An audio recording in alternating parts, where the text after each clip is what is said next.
Épisode de SmackDown se déroulant à Orlando en Floride et épisode de SmackDown qui va déterminer le destin d'une famille. What's up et catch addict, c'est Jimbo et aujourd'hui on se retrouve pour les résultats du SmackDown du 21 juillet 2023.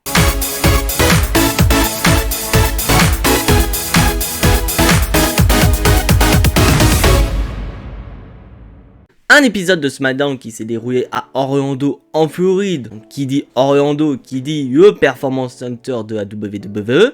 Mais pas que, car Orlando est également le berceau de NXT. Donc ce n'est pas du tout surprenant durant l'intégralité de cet épisode de SmackDown que nous allons avoir des représentants de NXT qui vont être présents. Et vous allez voir qu'il va en avoir certains qui vont être très importants dans le déroulement de cet épisode de SmackDown. Mais surtout un épisode de SmackDown qu'on attend avec impatience. Parce que c'est lors de cet épisode de SmackDown que Roman Reigns et Jey Uso déterminaient les conditions de leur combat qui va arriver pour SummerSlam. Donc on est impatient de regarder cet épisode de SmackDown. Allez, c'est parti.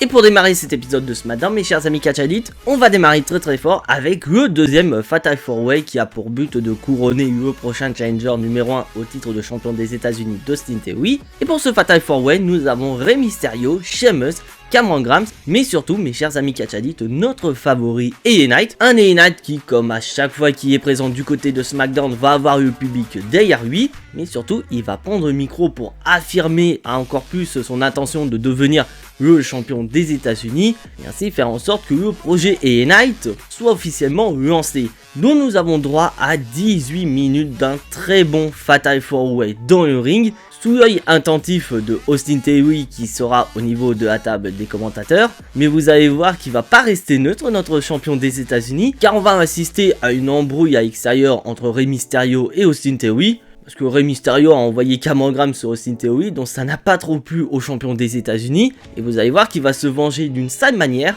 en empêchant Rey Mysterio de remporter dans un premier temps le combat. Mais malheureusement pour Austin Theory, il ne pourra pas se venger davantage sur Rey Mysterio, puisqu'on va avoir Santos Escobar qui va s'occuper de lui, qui pour rappel Santos Escobar a remporté le premier Fatal 4-Way et donc l'un des finalistes de ce fameux tournoi. Donc là on se dit c'est le moment mes chers amis catch addicts, toutes les étoiles sont réunies pour voir LA Knight remporter le combat et enfin voir le projet LA Knight démarrer à la WWE. Et bah non, ce sera pas du tout le cas mes chers amis catch addicts, puisque ça va être Rey Mysterio qui va porter un tombé sur Cameron Grimes pour le compte de 3 et ainsi rejoindre en finale son disciple Santos Escobar. Donc on aura une finale 100% AWO. Malheureusement, LA Knight n'est pas resté fort sur ce cas-là. Mais suite à cette attaque de Santos Escobar, Austin Theory n'est pas très content. Et il va aller voir Adam Pearce pour obtenir un match face à Santos Escobar afin de se venger de ce dernier, car pour lui Santos Escobar lui a manqué de respect. Donc on aura un peu plus tard dans la soirée Santos Escobar contre Austin Theory, mais le titre des États-Unis ne sera pas en jeu. Faut pas exagérer quand même. Et après ça mes chers amis catch addicts, on enchaîne avec un match féminin. Et pour ce match féminin, on a quand même une belle affiche qui va opposer Charlotte Flair et Io Sky. Et d'ailleurs mes chers amis catch addicts, la WWE nous a annoncé que du côté de SummerSlam, Asuka défendra son titre contre Charlotte Flair et Bianca Belair. Est-ce que vous êtes surpris de cette annonce? Moi pas du tout. Donc on va avoir 14 minutes de combat entre les deux catcheuses. Et c'est vrai que sur papier, se dire que Io Sky, Charlotte Flair, c'est quand même un très bon combat. Mais tu sens quand même un petit peu qu'il y a un côté brouillon dans ce combat. Et surtout qu'on a la présence d'une certaine Bayley au niveau de la table des commentateurs. Donc on se doute très bien que Bayley va vouloir intervenir dans le but d'aider Io Sky. Mais la WWE vont être assez culottés dans ce combat, puisque ça va être Io Sky qui va perdre le combat de manière hyper clean. Parce que tout simplement on va avoir une vidéo au niveau de l'écran géant montrant Shotzi. Une Shotzi qui, pour rappel, la semaine dernière s'était rasé la tête et a juré vengeance contre Bayley.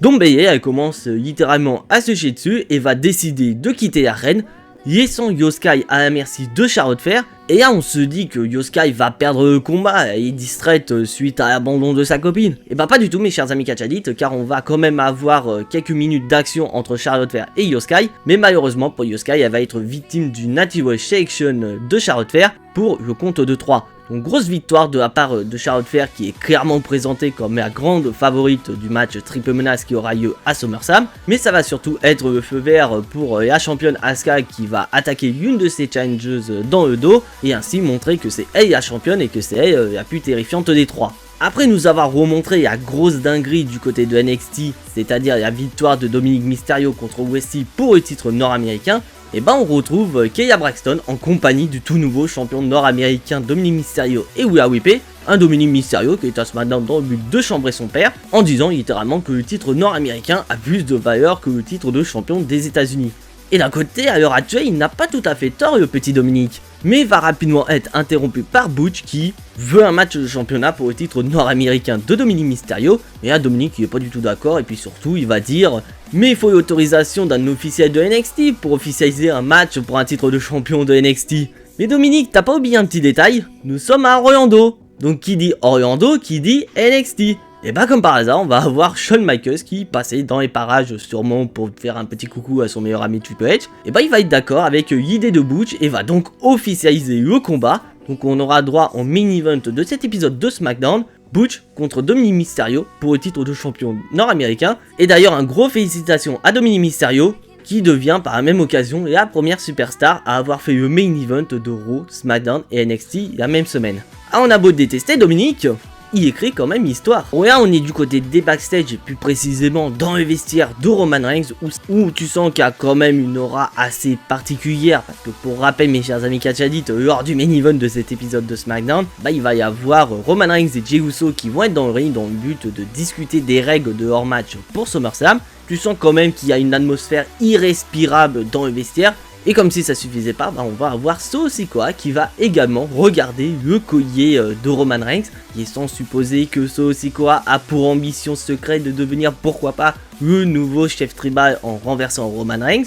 Et à Roman Reigns, il sent une aura assez menaçante autour de lui, donc il va regarder Solo Sikoa. Et Solo Sikoa, il va remarquer que Roman Reigns est grillé, donc il va tenter de détourner le regard. Mais là, tu sens quand même que Roman Reigns, il est un petit peu en train de se méfier. Parce que vous connaissez dicton, mes chers amis catchadites, méfiez-vous de vos ennemis, mais méfiez-vous surtout de vos amis. Donc est-ce que là, Roman Reigns n'est pas en train de se méfier de ça aussi quoi? Mais avant de passer au prochain combat qui va concerner le champion des États-Unis, Austin Theory, qui va vouloir se venger du manque de respect qu'il a reçu des mains de Santos Escobar, on se retrouve du côté des vestiaires avec une Bayley qui est littéralement en train de se chier dessus. Pour rappel, une certaine Shotzi plane au-dessus de sa tête. Donc c'est une Bayley paniquée qui va dire à Yoska, écoute, prends tes affaires, il faut qu'on se casse, etc. Et au moment de prendre sa valise, elle va remarquer qu'il y a une photo d'elle avec un ciseau. C'est très bien que c'est Shotzi qui est derrière tout ça, mais Bayley elle est totalement en panique.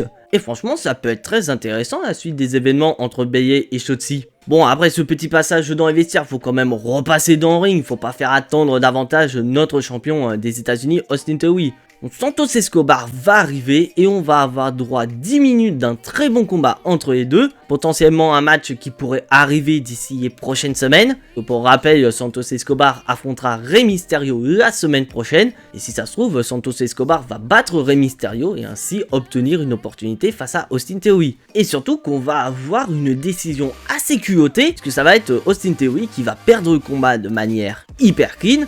Donc une grosse victoire de la part de Santos Escobar qui va se diriger la semaine prochaine face à son mentor Rey Mysterio. Et pourquoi pas le battre, sachant que là il vient de battre le champion des États-Unis, on vient pas d'assister à un potentiel spoiler concernant le titre de champion des États-Unis. Ah là, Austin Theory il est pas resté fort sur cet épisode de SmackDown. Ah là, le manque de respect il est total pour le champion US. Et je vous ai dit un peu plus tôt, mes chers amis catchadites, comme nous sommes à Orlando du côté de la Floride, nous allons avoir l'apparition de certaines personnalités de NXT. Et je vous avais dit qu'il y en aurait certains qui auraient leur importance. Et c'est tout de suite, parce qu'on va avoir Bobby Lashley dans les vestiaires qui va accueillir le champion NXT Carmelo Hayes. Et Trick Williams, laissant supposer que Bobby Lashley est sur un énorme projet. Pour rappel, mes chers amis catchadites, la semaine dernière, Bobby Lashley avait discuté avec Street Profits, alors que là, il est en train de parler quand même avec Carmelo Hayes et Trick Williams, laissant supposer que dans les prochaines semaines, le projet de Bobby Lashley il est tout simple. La création d'un Earth Business 2.0. On voit quand même les noms, quand même les Street Profits, Carmelo Hayes et Trick Williams, ça peut faire un très bon Earth Business dans le futur. Dominic Mysterio qui fait sa première entrée en tant que champion solo à la WWE. Et franchement, je trouve que ça claque un petit peu, surtout en compagnie de Rhea Ripley. Et il va aller affronter Butch dans un match de 8 minutes que j'ai trouvé très bon entre les deux catcheurs. Et là où j'ai vraiment commencé à flipper, c'est quand Dominic Mysterio a voulu gruger avec une chaîne. Parce que malheureusement Butch était arrivé tout seul, donc on pouvait laisser supposer qu'il n'allait pas avoir Sheamus ou encore Ridge Holland pour venir lui sauver les fesses. Et bah je me suis totalement trompé, car on va avoir Ridge Holland qui va intervenir dans un premier temps. Donc, bien sûr pour faire en sorte que le match se déroule de manière très clean. Mais malheureusement pour Ridge Holland, mais surtout pour Butch, on va avoir les Pretty Dandy qui vont arriver. Et là où j'ai trouvé ça assez rigolo, c'est qu'on a appris la semaine dernière qu'Elton Prince était blessé au niveau de l'épaule. Et bah là on va avoir Elton Prince qui va arriver en fauteuil roulant. Alors que techniquement c'est l'épaule qui est baissée, donc Elton Prince il est quand même capable de se déplacer correctement. Et c'est là où ça va être assez rigolo parce qu'on va avoir Kit Wilson qui va laisser Elton Prince à la merci de Butch et de Ridge Holland. Et là le miracle va se produire parce que Kit Wilson va marcher et va prendre ses jambes à son cou, mais Ridge Holland il va le poursuivre. Il laissant malheureusement Butch à la merci d'une certaine Willa Whippé qui va pas se gêner d'intervenir et ainsi permettre à Dominic Mysterio de remporter le combat et surtout conserver pour la première fois de sa carrière un titre solo à la WWE. Une victoire qui fait plaisir et on peut laisser supposer avec Dominic Mysterio, champion nord-américain, et surtout un certain Rey Mysterio qui va concourir pour le titre de champion des États-Unis. On peut imaginer une nouvelle confrontation entre Dominic Mysterio et son père, avec vraiment les deux titres en jeu, peut-être pourquoi pas une réunification entre le titre de champion des États-Unis et le titre de champion nord-américain. Et maintenant mes chers amis catch addicts, il est temps quand même de passer au segment main event de cet épisode de SmackDown, le segment qu'on attendait tous depuis une semaine, la confrontation entre Jey Uso et Roman Reigns, une confrontation qui va être caractérisée par une signature de contrat entre les deux, et comme d'habitude Roman Reigns à son entrée va demander au public de Orlando de le reconnaître en tant que chef tribal. Roman Reigns va regarder Jey Uso de très haut en lui disant mec moi je suis chef tribal, toi tu n'es qu'un simple soldat, et qu'une confrontation contre toi ce n'est qu'une simple formalité, donc est-ce que tu es sûr de vouloir aller jusqu'au bout et signer ce contrat? Jey Uso lui est animé par une seule chose, c'est la vengeance envers Roman Reigns et Solo Sikoa par rapport à ce qu'ils ont fait à son frère Jimmy Uso. Donc Jey Uso lui il dit oui, moi je suis prêt à aller jusqu'au bout. Donc Roman Reigns va signer le contrat. Donc pour Roman Reigns c'est tout simple, c'est une simple formalité. Mais pour Jey Uso c'est autre chose et il va déchirer le contrat en lui disant que voilà le contrat c'est notre sang. Donc qui dit notre sang, et bah je veux que ce soit un combat tribal entre nous deux. Roman Reigns il se pose des questions, il dit mec c'est quoi un combat tribal, explique-nous. Jey Uso il va nous expliquer les règles. C'est tout simplement un match sans disqualification. Donc Roman Reigns il est tout content, il se dit voilà bon c'est un match sans disqualification, j'en ai eu plusieurs dans ma carrière donc ça va être facile. Et Jey Uso il va arrêter rapidement Roman Reigns. Il va lui dire écoute il y a certes le titre de champion incontesté qui est en jeu entre nous deux, mais il n'y a pas que ça. Parce qu'effectivement il annonce que c'est un combat tribal, donc qui dit combat tribal, dit que le statut de chef tribal de Roman Reigns est également mis en jeu. Ah ça c'était pas prévu pour Roman Reigns, et Roman Reigns à contre-cœur va retirer son collier qui symbolise son statut de chef tribal et le mettre aux côtés du titre de champion universel. Et ce combat tribal va être scellé par une poignée de main de Jey Uso et de Roman Reigns, mais on va y voir également cette image incroyable où Roman Reigns et Jey Uso vont se coller tête contre tête, dans le plus grand respect de la tradition samoane, parce qu'il y a quand même une marque de respect entre Roman Reigns et Jey Uso, que Jey Uso il a dit, il respecte Roman Reigns, mais par contre il y en a un qui ne respecte pas, c'est Paul Heyman, et tu te dis que pour une fois qu'un segment concernant la Bloodline va se terminer très clean, et pas du tout mes chers amis catch addicts, parce que Solo Sikoa va voir ça d'une autre manière, parce qu'il va péter un câble et vouloir s'en prendre à son frère en lui portant un Samoan Spike, mais là où ça va être le plus surprenant, c'est que Roman Reigns va s'interposer et arrêter Solo Sikoa, ce qui est assez surprenant comme réaction de la part de Roman Reigns, mais c'est une réaction qui va permettre à Jey Uso de porter un super kick à son petit frère, et cet épisode de SmackDown va se terminer ainsi. Un épisode de SmackDown que j'ai trouvé assez mitigé dans l'ensemble. Parce que je vais être clair et net avec vous mes chers amis catch addicts, il y a certaines décisions que je suis pas du tout d'accord avec la WWE. Je pense que vous avez tous compris quelle décision je vais parler. Il y a effectivement le Fatal 4-Way, où on se disait que ça y est c'est feu vert pour mettre en place le projet LA Knight. Pas du tout, WWE a décidé de donner la victoire à Rey Mysterio. Après apparemment selon les médias américains le push d'LA Knight devrait avoir lieu après SummerSlam. Mais après j'espère que WWE n'est pas en train de nous troller, et qu'au final LA Knight soit juste là pour vendre des t-shirts. Mais autre décision pour laquelle je n'étais pas du tout d'accord, c'est la défaite d'Austin Theory. Et quand même Austin Theory va quand même défendre son titre de champion des États-Unis prochainement, mais on ne le respecte pas du tout en tant que champion des États-Unis. Et à quel point qu'on ne le respecte pas, apparemment son match de championnat ne devrait pas avoir lieu au SummerSlam, devrait avoir lieu la veille de SummerSlam. C'est déjà un gros manque de respect, surtout tu sens que WWE ne savent pas du tout quoi faire avec Austin Theory. Et c'est ça que je trouve le plus con avec Austin Theory. Parce que ça reste quand même un très bon catcheur et surtout il a fait quand même une dinguerie du côté de WrestleMania. Il a quand même battu John Cena et c'est pas n'importe qui. Donc au lieu de capitaliser sur cette grosse victoire qui est à l'heure actuelle la plus grosse victoire de la carrière d'Austin Theory, et bah au final on le laisse en plan et on n'a aucun projet pour lui. Ce qui me fait un petit peu mal parce que Austin Theory reste quand même un très bon catcheur. Mais bon, mis à part ça, le reste est quand même plutôt bon. On a quand même droit à de très bons combats. Même le match entre Charlotte Flair et Io Sky où tu sens qu'il y a quand même un petit côté brouillon. Mais surtout, cet incroyable segment main event entre Jey Uso et Roman Reigns. Avec surtout ce petit mystère qui plane autour de Solo Sikoa. Qui pour rappel en backstage, regardez quand même le collier de chef tribal de Roman Reigns avec un œil assez déterminé, mais avec ce qui s'est passé dans Main Event et surtout Roman Reigns qui a empêché de porter un Samoan Spike sur Jey Uso, qu'est-ce que Solo Sikoa va rester aux côtés de son chef tribal jusqu'au bout, ou est-ce qu'à SummerSlam il va décider littéralement de le trahir?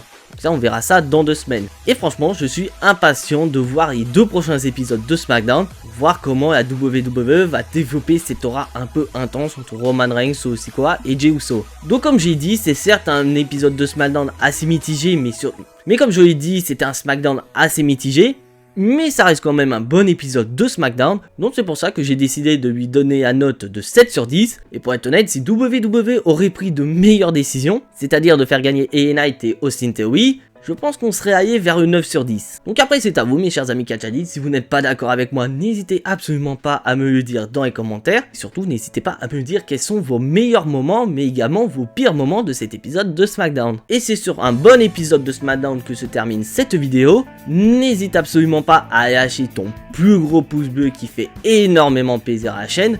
Et si bien sûr tu n'es pas encore abonné à cette chaîne YouTube, n'hésite absolument pas à t'y abonner, c'est entièrement gratuit et ça soutiendra la chaîne. Et d'ailleurs j'ai oublié de vous dire mes chers amis Catch Addict, je vous remercie énormément car on a dépassé le seuil symbolique des 1000 abonnés. C'est tout simplement une dinguerie, donc je vous prépare une petite surprise, donc restez connectés la semaine prochaine.